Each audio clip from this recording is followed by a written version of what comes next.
Fast and the Furious 10, which is the 11th movie in the series. I can't believe there's this many Fast and Furious movies. The predictions that Deadline is making is that Fast and Furious 10 will make $300 million opening weekend, with roughly 65 of that coming here in the States and 200 and some odd million worldwide. Do you think Fast and Furious 10 Fast X will do that well at the box office? I have a lot of numbers here that I have set aside in preparation for this. So first off, if the movie opens to a weekend of over 300 million worldwide, that's excellent. That's almost as much as Black Adam made. That's more than Shazam made. That's just a success for something that's in the 11th movie in the franchise. Yeah. Come on, like that's insane. But let's look at these numbers here. They're saying it's going to open to 60 to 65 million dollars worldwide.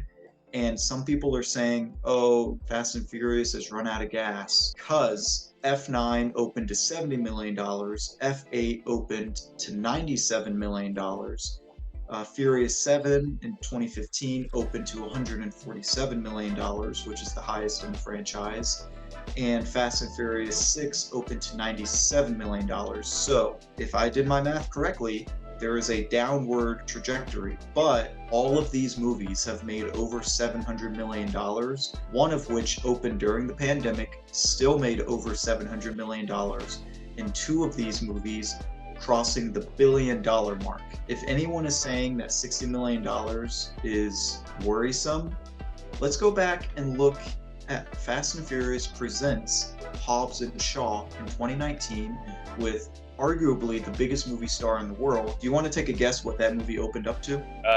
80 million? And do you want to take a guess on how much it made worldwide? Ooh, well, it's usually times 2 for the worldwide gross, so I would say 80 domestically, 160 internationally for 240. Hobbs and Shaw opened to $60 million, which is on par with what Fast and Furious 10 is said to be opening to. The movie went on to make $760 million worldwide. It doesn't need to open to $200 million to make its budget back and then some. This movie can open to $60 million and still be a success. And I think we're just living in an age right now where if a movie doesn't make $150 million in the first weekend, people think that there's something wrong. This is the 11th movie in the franchise. The reviews for the last one were not good. Let's just call it as it is. F9 was a bad movie. They put the F in F9. I think that, yeah, so I think that is also another reason why maybe we're seeing a $60 million opening. If F9 was really good, maybe like Furious 7 was, maybe then we're looking at a $95 to $100 million opening. We also have to keep in mind that Furious 7 was the last one with Paul Walker, and everyone knew going into that film's release that obviously Paul Walker had died. Well, what is that movie going to be like? Factor, I think that was boosting the box office to a certain extent in a sort of weirdly, oddly morbid way. And then Fast 8 coming out. What is the first movie without Paul Walker going to be like? What are they going to do with his character in terms of writing him off? The last two films, though, Hobbs and Shaw and Fast 9, they're children of the pandemic to a certain extent. So it will be really interesting to see how people react to Fast 10. Is it going to be a diminished law of diminishing returns sort of factor, especially when people know it's going to be coming to an end, but not coming to an end yet?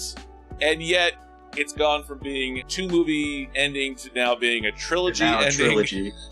So, But it's really impossible to really tell with Fast and Furious until it actually hits theaters and the rubber meets the road. I really didn't like F9. I really didn't like it. But I'm still interested in the franchise. I'm really interested in Jason Momoa's character. The way that they've shown him in the trailers, I can't be the only one that's like, man, he looks like a fun villain.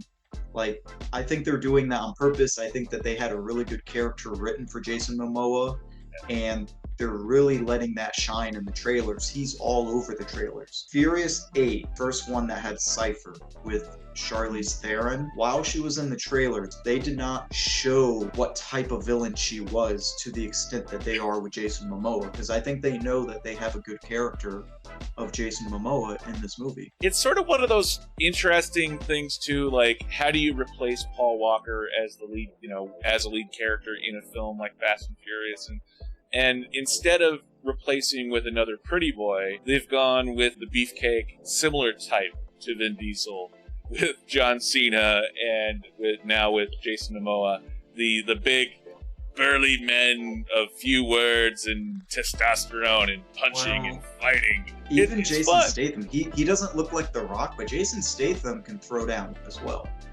Yeah, but he's got the British accent, so that accounts for at least 30 pounds of muscle all in the upper body. Like, interesting point too. You bring up Charlize Theron, Oscar-winning actress, one of my favorite actresses. I was not a huge fan of her character in Fast 8. I don't know what I was expecting, and her character didn't pull me over either. Seeing her in the trailers for this one, I'm like, really? They're bringing back Charlize Theron?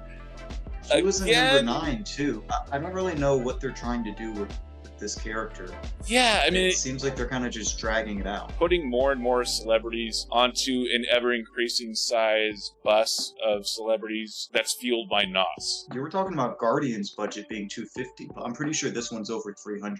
I think it's just because Guardians has so much CGI in it, and obviously Fast and Furious has some as well, but I don't think to nearly the same extent the budget for the CGI in Fast and Furious as big as Guardians of the Galaxy. I think that the reason why we're seeing a $300 million price tag to make this movie is because they're adding so many stars, and each person wants a piece of the pie. Box office points, or maybe Brie Larson's like, okay, I'll come in for 2 weeks, but I want $11 million.